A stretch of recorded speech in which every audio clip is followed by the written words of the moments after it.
Assalamualaikum warahmatullahi wabarakatuh. Perkenalkan, saya Rizky Ramadhani, dosen Prodi Pendidikan Guru, Pendidikan Anak Usia Dini, Fakultas Ilmu Pendidikan, Universitas Negeri Medan. Salah satu mata kuliah yang saya ampu adalah mata kuliah Pendidikan Jasmani Anak Usia Dini yang sesuai dengan bidang keilmuan saya. Kali ini saya akan menjelaskan tentang mata kuliah Pendidikan Jasmani Anak Usia Dini dengan metode Delivery, Interaction, and Assessment atau DIA. Mata kuliah Pendidikan Jasmani Anak Usia Dini ini merupakan mata kuliah wajib dan berbobot 2 SKS. Mahasiswa akan mendapatkan mata kuliah ini pada semester 3.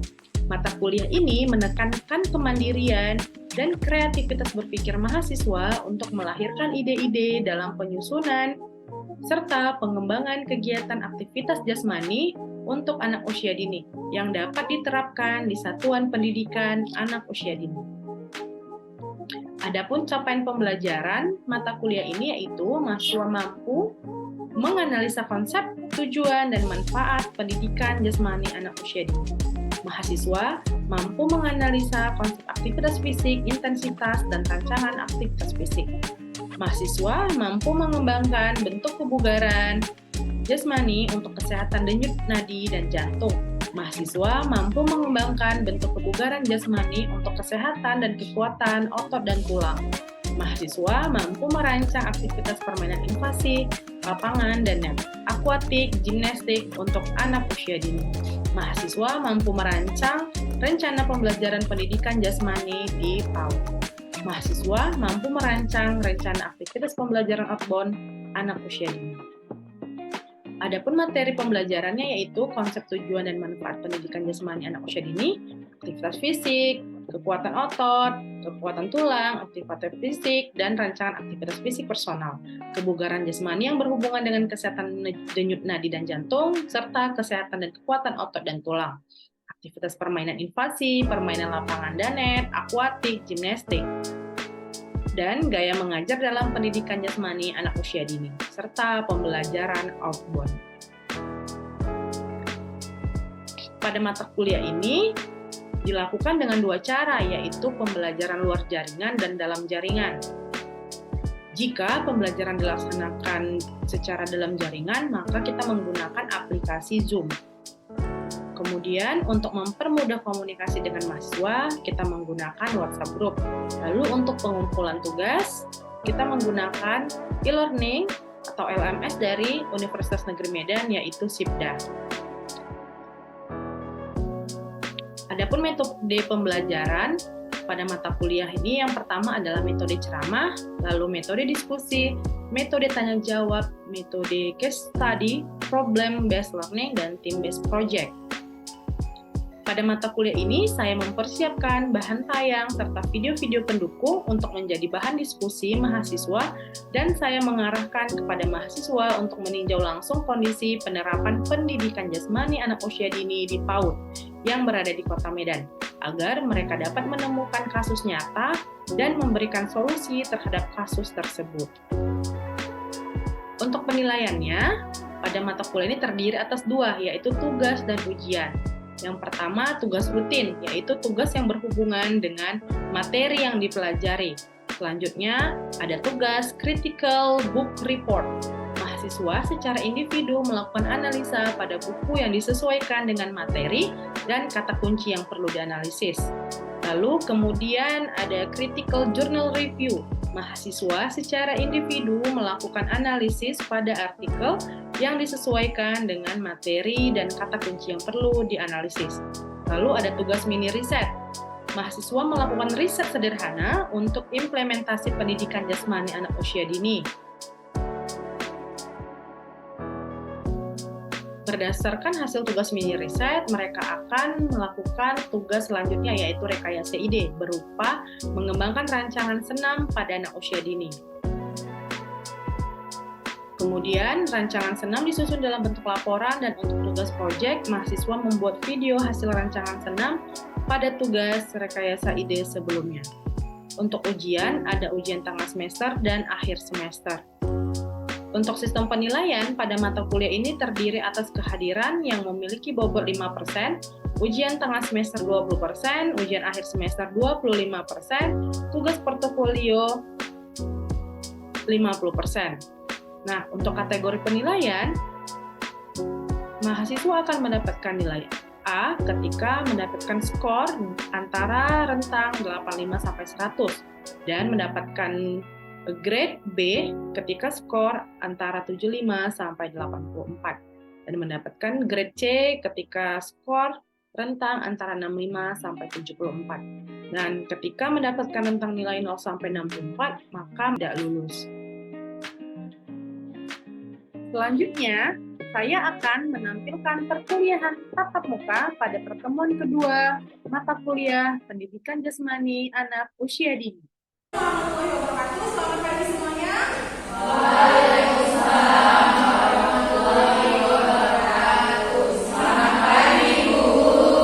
Gimana kabarnya? Nah, hari ini kita ketemu lagi nih di mata kuliah apa? Hari ini kita ketemu di mata kuliah Pendidikan Jasmani. Sebelum kita memulai perkuliahan kita di pagi hari yang sangat cerah ini, lebih baik kita berdoa menurut percaya kita masing-masing. Berdoanya dalam hati aja ya. Oke, berdoa mulai.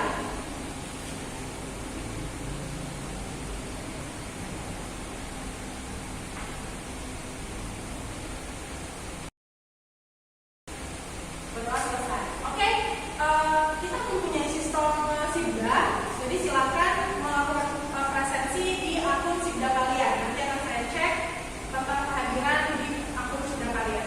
Oke, diberikan waktu sampai nanti selesai mengikuti perkuliahan. Oke, hari ini kita akan masuk di materi yaitu konsep pendidikan jasmani usia dini, ya kan? Namun untuk menghangatkan suasana yang sudah hangat, lebih baik kita melakukan pemanasan. Oke, siap kakak-kakak? Siap, Bu. Oke, semuanya ya, semangat.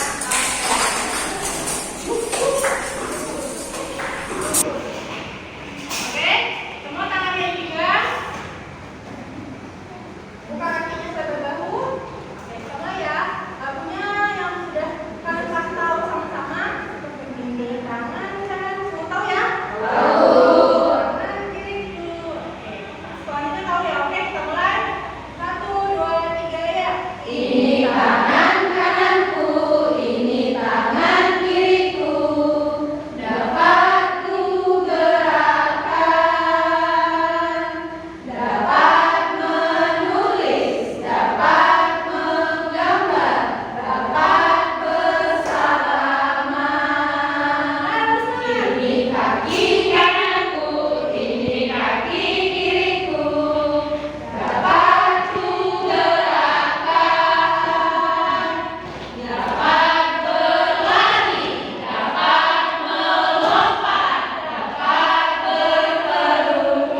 kalau misalnya kita bisa dilakukan kapan saja mungkin atau tidak memiliki aturan-aturan tertentu kalau menurut saya.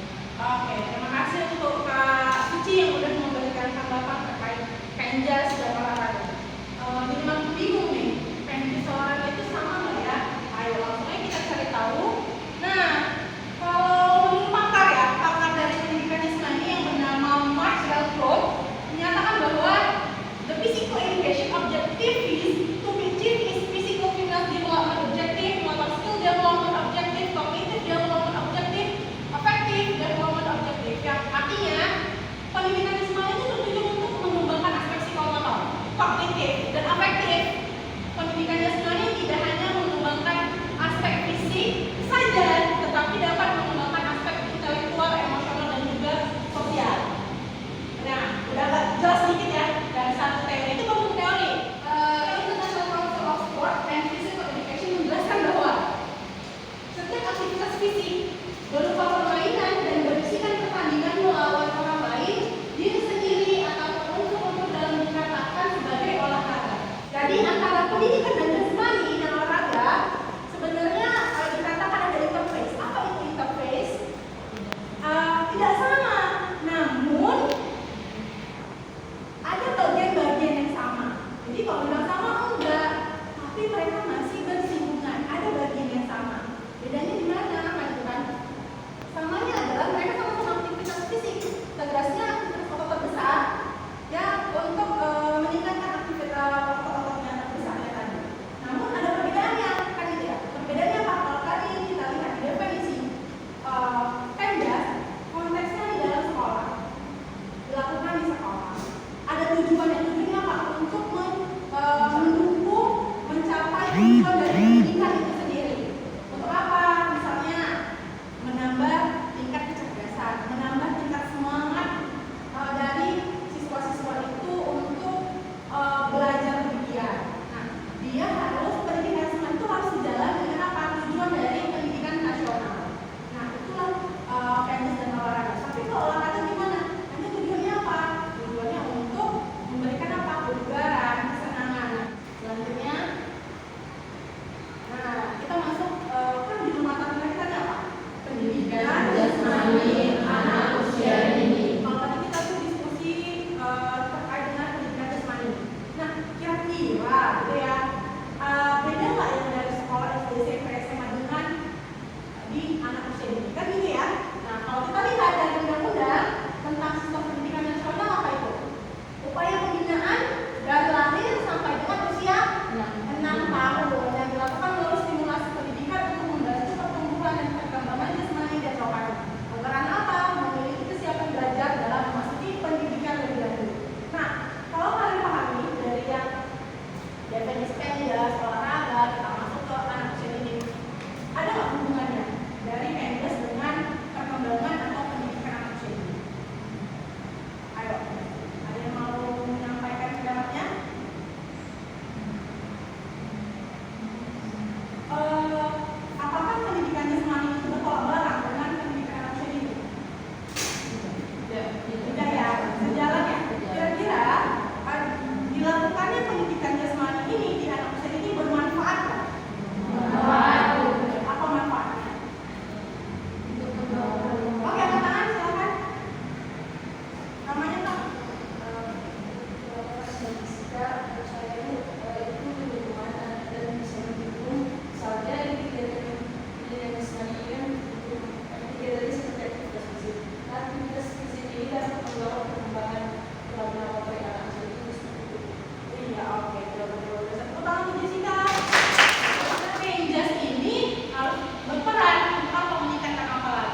Oke,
diajarkan